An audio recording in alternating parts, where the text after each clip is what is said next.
We continue now with our study of the difficult and vexing question of predestination. We recall that in our last session, I gave a brief description of the two most important competing views of the doctrine of predestination. There is the view that we called the prescient view of predestination, and I'll review that for you quickly. Prescience, or pre-science, is simply a synonym for the word foreknowledge, and it is called the prescient view of predestination because it looks something like this. The idea is that God looks down the tunnel of time, the corridor of history, and he knows in advance who will respond positively to the offer of the gospel of Christ. And on the basis of that foreknowledge, he chooses those whom he knows will say yes to the gospel unto everlasting life. And so election or predestination is based fundamentally upon God's foreknowledge. The other view, the Augustinian view, is that God predestines people to believe. That is, if it were not through the grace of election, the idea being no one would willingly come to Christ, and only those who have been predestined are the ones who, in fact, make a positive response to the gospel. But those are the two most important competing views, and I want to spend some time today on this idea of prescience and foreknowledge, because perhaps the single most important biblical text that is used to support the doctrine of prescience, or the idea that election is based on God's foreknowledge, is found in Paul's letter to the Romans in the 8th chapter, beginning at one of the most famous verses of that book, Romans 8:28. We read the text as follows: "And we know that all things work together for good to those who love God, to those who are the called," or the elect, "according to his purpose."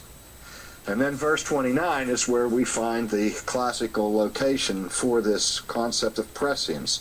"For whom he foreknew, he also predestined to be conformed to the image of his Son, that he might be the firstborn among many brethren."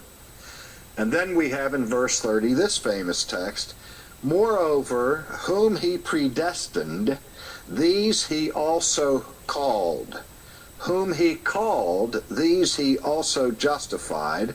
And whom he justified, these he also glorified." Now that verse that I just read is often called in popular language the golden chain, because there is a chain of redemptive actions or events that is summarized here. Those whom he predestined, he also called. Those whom he called, he also justified. Whom he justified, these he also glorified. What we have here is also called a shorthand version of, again, what is technically called in theology the Ordo Salutis. O-R-D-O-S-A-L-U-T-I-S. I wonder how many of you out there have ever heard that phrase, Ordo Salutis. I'm going to ask my studio audience to raise their hands if they have heard that little Latin phrase, Ordo Salutis. Let me see your hands here in chambers. If you have, raise them up where I can stand and count them. 1, 2, 3, 4, 5, 6, 7.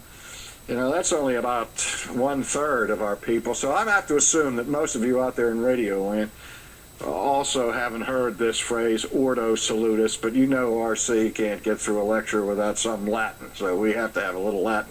The Ordo Salutis, that's not hard to translate. Ordo means order, and salutis is the Latin for salvation. We've all heard the phrase plan of salvation, and the order of salvation has to do with the old chicken and the egg question: what comes, at least logically, first in order?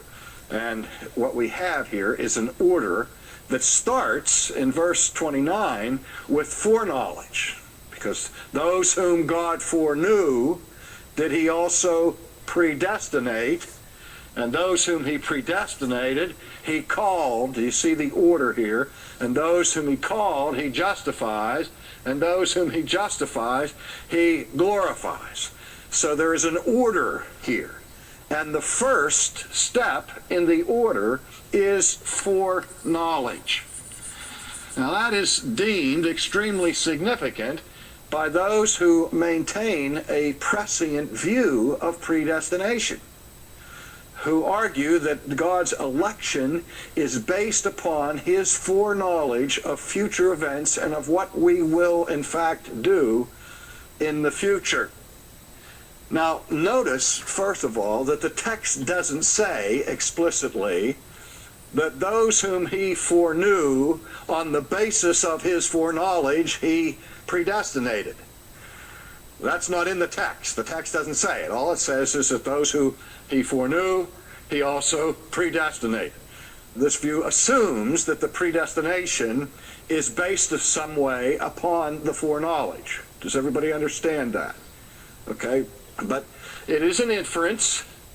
It's a reasonable inference. It's not a necessary inference, but it is a possible inference from the very order of the way these things appear.